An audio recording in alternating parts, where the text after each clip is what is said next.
Bonsoir à tous et bienvenue sur ITV dans l'actualité de ce dimanche 24 novembre 2019. Les images sont choquantes et cela s'est passé à Ngagne, un village situé dans le Koki. Des élèves d'une école coranique enchaînés aux pieds par leur maître. Ces enfants ont été maltraités. Le maître coranique en question arrêté ce samedi. Les défenseurs des droits humains sidérés exigent que la justice s'applique dans toute sa rigueur. Les agresseurs dictent leur loi à Malika. Les habitants ne dorment plus que d'un seul œil et n'osent plus sortir à certaines heures. Le collectif Malika va mal sonne l'alerte et interpelle l'État du Sénégal pour des mesures urgentes. Dans le jury du dimanche, Felwine Sarr confirme que la France a remis au Sénégal le vrai sabre de El Hadji Oumar Foutiyou Tall. L'écrivain a aussi parlé de la publication de l'histoire générale du Sénégal et de la bataille d'idées qui avait opposé le philosophe Souleymane Bachir Diagne à l'écrivain Boubacar Boris Diop. Tout cela à suivre dans ce journal. Le développement, c'est dans un instant.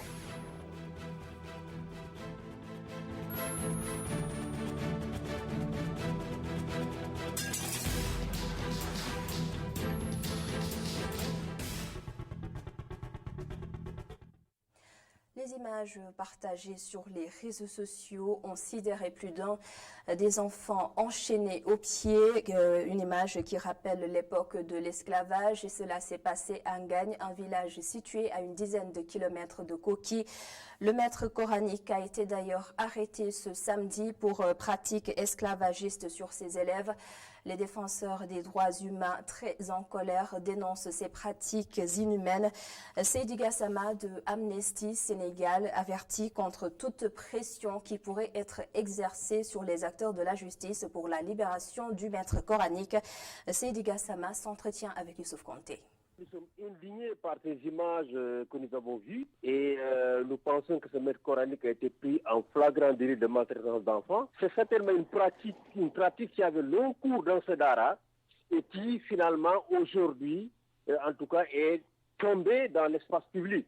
Il faut donc que la gendarmerie fasse son travail, que le procureur fasse son travail, que ce maître coranique soit arrêté, que tous les complices, il y a d'autres maîtres talibés beaucoup plus âgés dans le Dara qui participent à cette maltraitance, qui soient également arrêtés si les parents sont complices de cette pratique. C'est-à-dire s'ils sont au courant, si les parents sont au courant de cette pratique et qu'ils n'ont pas retiré les enfants, que les parents également soient poursuivis. Et nous voudrions vraiment dire qu'aucune pression ne doit s'exercer sur le procureur pour libérer ces personnes. Qu'elles viennent de marabouts, qu'elles viennent d'hommes politiques ou de ceux étatiques, elle est inacceptable. Et si nous sommes au courant de ces pressions-là, les auteurs de ces pressions-là, nous allons les dénoncer ici au Sénégal et les dénoncer sur l'espace international. À noter que le maître coranique en question, Oustaz Khadim Gueye, a été arrêté avec les parents de ses enfants maltraités. Et cette affaire donne une impression de déjà vu. Cela s'est déjà passé en 2016 avec Omar Sylla qui a été arrêté pour les mêmes raisons. Omar Khan nous replonge dans cette histoire. Ces images dignes de l'époque de l'esclavage datent de ce samedi 23 novembre 2019. Ces 5 enfants âgés de 5 à 8 ans sont victimes de pratiques esclavagistes de Khadim Gueye, leur maître coranique qui tient son dara à Koki dans le département de Louga. Le maître coranique et les parents des enfants ont tous été arrêtés. Depuis samedi, de fortes pressions seraient exercées pour les faire libérer et étouffer l'affaire par la même occasion. Des agissements du genre ne sont pas nouveaux. En février 2016, une affaire similaire avait été constatée. Un autre maître coranique, Omar Sylla, avait été arrêté pour les mêmes raisons. Seulement, Sylla sera remis en liberté et le dossier classé sans suite. Ces talibés et ses collègues maîtres coraniques avaient alors pris d'assaut le commissariat de Diourbel pour exiger son relâchement. Khadim Gueye, le maître coranique de Koki mis en cause, aura-t-il le même traitement de faveur que Omar Sylla de Diourbel? Wait and see. En attendant, d'autres jeunes enfants talibés sénégalais sont certainement en train de subir les mêmes pratiques esclavagistes quelque part au Sénégal. Affaire à suivre. Merci beaucoup Omar Khan pour ce rappel. Et pour ceux qui ont des doutes à propos de l'authenticité du sabre de El Hadji Oumar Foutiyou Tall que la France a remis au Sénégal, Felwine Sarr confirme qu'il s'agit du bon. L'écrivain était l'invité du jury du dimanche. Il a aussi parlé de la publication de l'histoire générale du Sénégal. Selon lui, les Sénégalais ont fait un mauvais procès au professeur Iba Der Thiam, sans oublier ce clash des mots qui avait opposé Souleymane Bachir Diagne à Boubacar Boris Diop à propos de Cheikh Anta Diop. Voyons tout cela avec Cheikh Hassan Fall. Si l'on avait dit que la France restituait l'un des sabres d'El Hadj Omar Foutiyou Tall, on aurait peut-être pu éviter cette polémique de la démarche, un symbole plus qu'un sabre réclamé par la famille à la France depuis longtemps. La famille avait entrepris depuis plusieurs années, depuis 1993, c'est la famille qui voulait que le sabre revienne. Alors, quand la famille réclame ce sabre, ça veut dire qu'elle l'a investi de sens et de signification. Et c'est le symbole qui compte. Ça veut dire qu'elle estime que c'est un objet qui a appartenu à El Hadj Omar et qui a un sens profond. Avant d'aller à cette bataille à Bandiagara en 1864, il confie à son fils Ahmadou ce sabre. L'empire Toukleur a désormais sa capitale à Ségou, elle n'est plus à Dinguiraye. Et ce sabre, et El Hadj Omar part et il décède en 1864, dans des circonstances que l'historiographie n'a pas vraiment élucidées. L'universitaire sénégalais se désole du mauvais procès, à ses yeux, fait au professeur Iba Der Thiam. Les quelques petites erreurs qu'ils ont faites, dans laquelle beaucoup de gens se sont engouffrés pour les délégitimer, je trouve que ce n'est pas un procès juste qu'on leur fait. Eux, c'est des historiens, ils doivent faire ce travail. Ils ont reconnu leurs erreurs, ils vont les corriger, mais l'histoire ne peut pas être le fait simplement des familles et que chacun donne sa version des faits, et c'est ça qui est valable. La version des familles, elle est absolument importante, il faut l'écouter, mais il faut la croiser avec d'autres sources pour en faire une histoire et pas une hagiographie. Sinon, si on la confie aux familles, ben, chacun va construire une belle hagiographie pour son... Et puis on ne saura pas ce qui s'est passé. Et on a besoin de savoir ce qui s'est réellement passé en croisant toutes les sources.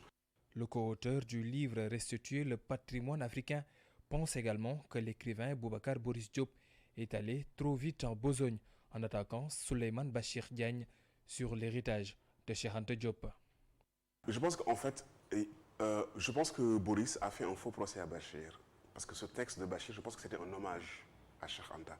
Peut-être a-t-il estimé que l'hommage n'était pas assez appuyé, assez clair, et que quelques éléments de critique qu'il a mis dans l'hommage lui ont déplu. Je pense qu'il a méjugé Souleymane Bachir. Et ce qui est intéressant, c'est que le jour où l'article de Boris est sorti, j'étais en train de travailler sur un ouvrage collectif des ateliers de la pensée. Et je travaillais sur un chapitre que Bachir avait livré 6 mois avant, où il réfléchissait sur la pensée de l'identité et la pensée du devenir. Et il a des pages admirables sur Cheikh Anta Diop dans cet article. Il a des pages admirables. Et je pense qu'en fait, quand on veut savoir ce que quelqu'un vous pense de quelqu'un, on le lit dans la durée. On regarde tout ce qu'il a dit sur l'individu. Ce n'est pas un article, une interview qui vont résumer. Invité du jury du dimanche, le philosophe et écrivain a abordé différents points de l'actualité dans le continent. Il pense même qu'il est temps pour la France de lâcher le franc CFA et de sortir des accords de coopération monétaire. Cheikh Hassan Fall, les habitants de Malika ne dorment plus à point fermé. Une insécurité saisissante hante leur sommeil. Ils se sont d'ailleurs constitués en collectif pour régler ce problème. L'État est interpellé pour des solutions urgentes. Isaïe Babassène est membre du collectif Malika va mal et ses propos sont recueillis par Omar Bokoum. Cette manifestation va juste dans le cadre de dire non à l'insécurité qui sévit dans notre localité. On dit non à cette insécurité-là. Nous sommes de Malika et nous réclamons la sécurité. La sécurité, c'est notre droit. Nous avons droit d'avoir une sécurité. Nous avons droit de vivre en paix. Maintenant, nous interpellons aussi le président Macky Sall, nous interpellons aussi le ministre de l'Intérieur pour qu'il nous donne un effectif adéquat donc à notre commercial, pour renforcer aussi l'effectif donc du commissariat de Malika. Parce que depuis, en espace d'une semaine, on a eu à avoir 2 crimes. Le premier cas, c'est une dame qui a été tuée. C'est une dame qui a été tuée par son mari. Deuxième cas, c'est un jeune. C'est un jeune qui habite Malika, qui a été agressé et tué aussi. Maintenant, le mouvement dit non. On ne veut plus entendre d'agression ni de crime à Malika. Il y a aussi les éleveurs de Kolda qui, pendant longtemps, ont été confrontés par le vol de bétail. Mais aujourd'hui, grâce aux stratégies qui ont été mises en place dans la région, les cas de vol ont nettement reculé. Les éleveurs ont aussi changé de démarche et de vision. Où nous retrouvons à Kolda Seydou Diatta. Le défi était énorme, certes, mais au bout de 7 ans, les efforts consentis par le gouvernement du Sénégal ont fini par neutraliser les adeptes du vol de bétail, notamment au niveau de la région de Kolda. Aucun éleveur n'a plus signalé de cas de vol dans la région depuis des années. Cependant, il arrive qu'on nous signale des cas de disparition dans les pâturages, mais des cas de vol non. Et en cas de disparition, nous faisons des communiqués à travers toute la contrée. Dieu merci, le vol de bétail n'est plus qu'à présent qu'un vieux souvenir. À l'intérieur de cette région où l'épargne en nature et de préférence sur le bétail reste une pratique encore vivace, la résolution de la question de vol de bétail se présente en opportunité d'affaires pour les immigrés. Car ici, ni le secteur de l'immobilier, ni le commerce à grande échelle, encore moins l'automobile n'en demeure. Que ce soit ceux qui sont en Europe ou en Amérique, tout le monde s'intéresse à présent à la filière élevage pour rentabiliser leur investissement. Il n'y a pas si longtemps, quelqu'un a même payé 50 bœufs. Cependant, la maîtrise de l'eau reste un défi majeur par endroit. Vous savez, la nappe phréatique est très profonde par là. Et puis, il n'y a pas de forage dans la zone. Le seul problème chez nous, c'est l'eau et non le vol de bétail. Quant à l'équation relative à l'alimentation du cheptel en chaise, les communautés locales sont en train de trouver des solutions à travers la culture du fourrage grâce au soutien des ONG intervenant dans ce domaine. Brooklyn des États-Unis vient de signer un accord de partenariat avec la commune de Malicounda.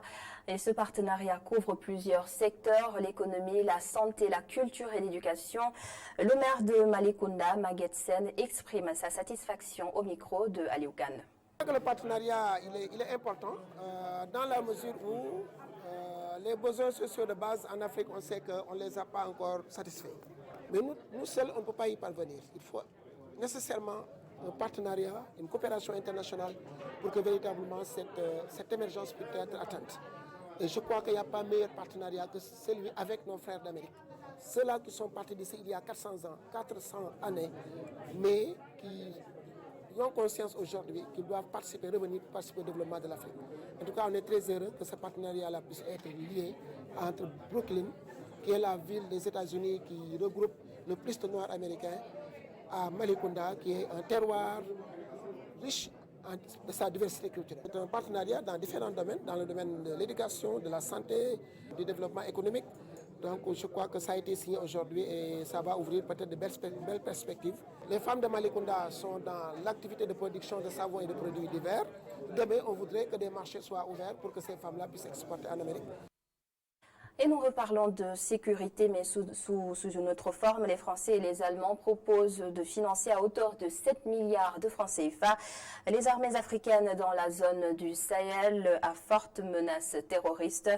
Les invités de l'Air du Temps de ce dimanche soupçonnent une forme d'ingérence qui ne dit pas son nom.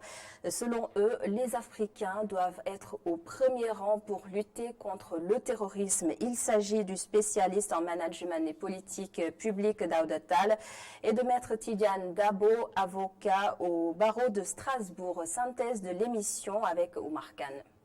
Les pays occidentaux continuent d'appuyer le continent africain dans la lutte contre le terrorisme en Afrique.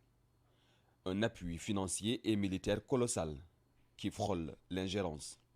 Je pense que la première autonomie qu'un État peut se prévaloir, c'est de pouvoir assurer sa propre sécurité, sa propre défense. Je pense qu'aujourd'hui, on a certainement besoin d'un appui extérieur, dans la plupart des cas, pour pouvoir faire face à cette menace terroriste qui aussi est globale, parce que ça justifie aussi que les autres viennent avec nous dans cette lutte. Maintenant, la manière dont ça doit se faire doit être celle-ci, c'est-à-dire il doit pas y avoir, on ne doit pas céder les pays africains ne doivent pas céder leur indépendance, leur mission régalienne au profit d'autres pays. C'est les Africains qui doivent être devant. S'il y a un appui, ça doit se faire derrière.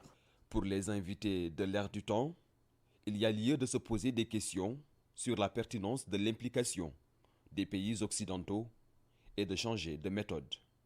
Regardez au Mali, il y a la force Barkhane. il y a la MINUSMA, il y a le G5 Sahel. Toutes ces forces. Mais jusqu'à aujourd'hui, on a l'impression que ça s'empire en fait. Les attaques terroristes n'arrêtent pas. Et on a l'impression que finalement, quelle que soit la force en présence, les terroristes prennent de l'avant. Je crois qu'on doit avoir un diagnostic très poussé. Qui est qui? Qui facilite quoi? Parce que sinon, si on continue comme ça, on ne trouvera pas la solution. Un diagnostic pour identifier les problèmes, des problèmes qui ne sont pas que matériels. L'Allemagne avec la France, oui, l'Allemagne peut venir, la France enfin la France est déjà là. Mais la France, elle est déjà là. Mais rien n'est fait. La situation continue à s'empirer. L'Allemagne va venir tout simplement pour maquiller les choses, pour ajouter 7 milliards. Vous pensez qu'avec 7 milliards de nos francs, de nos pauvres francs là, on peut régler le problème au Mali? Je pense que le problème, c'est vrai, il y a un problème matériel, il y a un problème financier, mais il y a un problème aussi d'hommes en Afrique. Et nous sommes confrontés à ça. C'est-à-dire que des gens qui sont capables de dire nous devons prendre nos destinées en main. Les deux invités de l'Air du Temps invitent ainsi l'État du Sénégal à redoubler de vigilance parce que la menace est bien réelle. Et le mouvement pour le développement de l'Afrique regroupe aujourd'hui plus de 25 pays d'Afrique et 7 de la diaspora. Son but, c'est de détecter les meilleurs talents et les accompagner dans leur carrière. Le président du mouvement, Moustapha Thiam, mise sur la jeunesse et la Malick Cissé l'a interviewé. Et le développement de tout un continent repose sur sa jeunesse. C'est pourquoi, depuis des années, on travaille auprès de la communauté tout en ciblant la jeunesse africaine.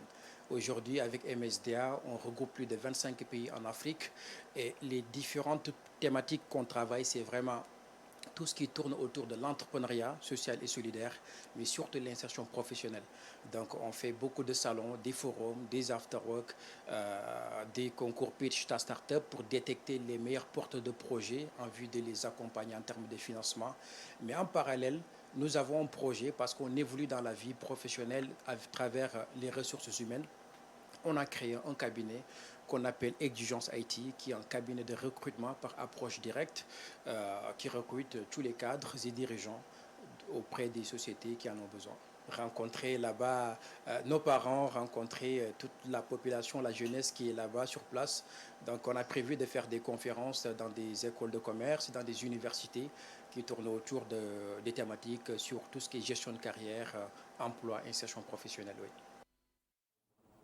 Et dans le reste de l'actualité, vous êtes sans doute nombreux à vous plaindre de certains comportements dans les bus Tata, notamment les courses auxquelles s'adonnent les conducteurs de ces bus sur la route. Des usagers confient qu'ils se sentent parfois en danger quand ils prennent ces bus Tata. Et nous allons suivre ce reportage de Alun Gueye et Suleiman Diallo. Il y a ce genre de situation qu'on voit tout le temps. C'est inadmissible, mais on n'y peut rien. C'est déplorable. Parce qu'ils sont trop pressés. Ils sont vraiment indisciplinés. L'État doit sévir.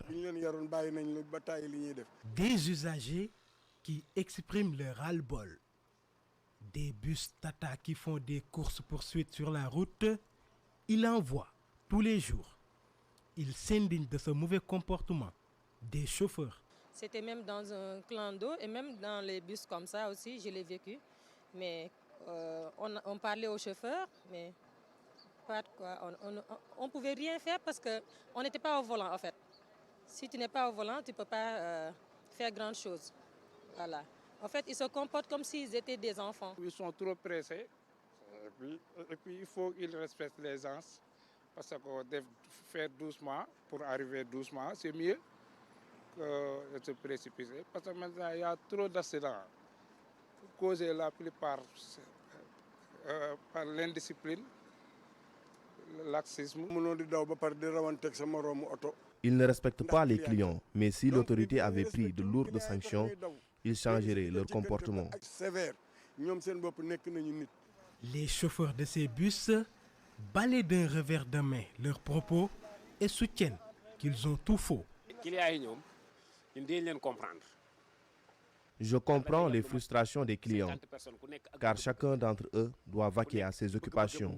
Mais nous ne faisons pas de course sur la route. C'est une fausse accusation.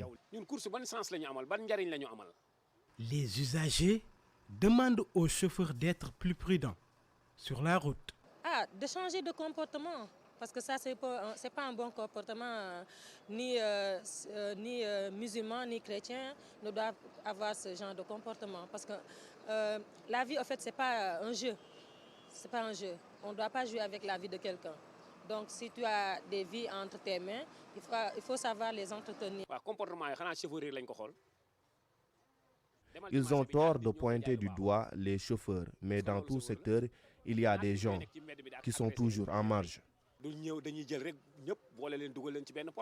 Depuis leur avènement en 2005, les bus Tata jouent un grand rôle dans le transport en commun à Dakar. Mais les mauvais comportements des conducteurs sur la route inquiètent beaucoup de Sénégalais.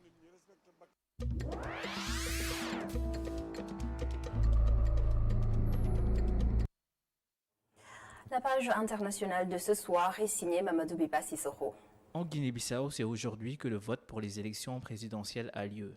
Depuis ce matin, aucun incident majeur n'a été noté dans le scrutin sous l'œil vigilant des observateurs de la CEDEAO, Communauté économique des États de l'Afrique de l'Ouest, avec à sa tête Soumaïlou Boubèye Maïga, l'ancien Premier ministre malien. Un climat politique agité règne depuis quelque temps dans le pays. En effet, le président Vass a limogé son Premier ministre et son gouvernement à quelques semaines des élections. 12 candidats sont en lice pour cette élection, dont Domingo Simões Pereira, le candidat du PAIGC, le Parti africain pour l'indépendance de la Guinée et du Cap-Vert, l'opposant principal au président sortant, José Mario Vaz.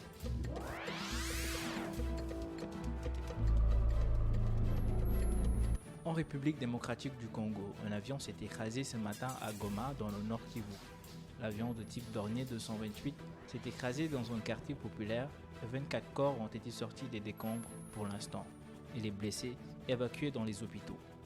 Difficile de dire s'ils étaient tous des passagers de l'avion. Le nombre de passagers à bord et les causes du drame restent encore floues, mais la thèse d'un problème technique demeure la plus plausible. Dans le quartier de Mapendo, lieu du drame, plusieurs habitations sont détruites et les populations sont toujours sous le choc.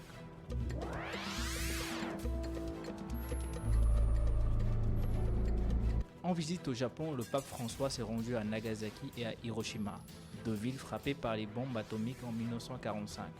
Il en a profité pour dénoncer la course à l'armement auquel les grandes nations se livrent.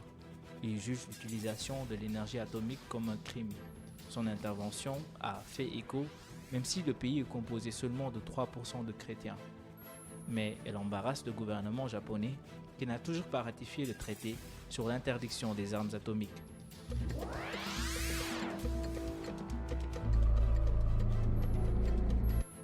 En Irak, au moins 3 personnes ont été tuées lors de manifestations. Dans la localité de Nasiriyah, à 300 km de Bagdad, des affrontements avec les forces de l'ordre ont éclaté dans la nuit du samedi à dimanche. Cela fait maintenant 2 mois que le pays est en proie à de violentes manifestations, inédites depuis 2003 et la chute de Saddam Hussein. Les protestataires réclament un changement du système politique et un renouvellement complet de la classe dirigeante qu'ils jugent corrompue et incompétente.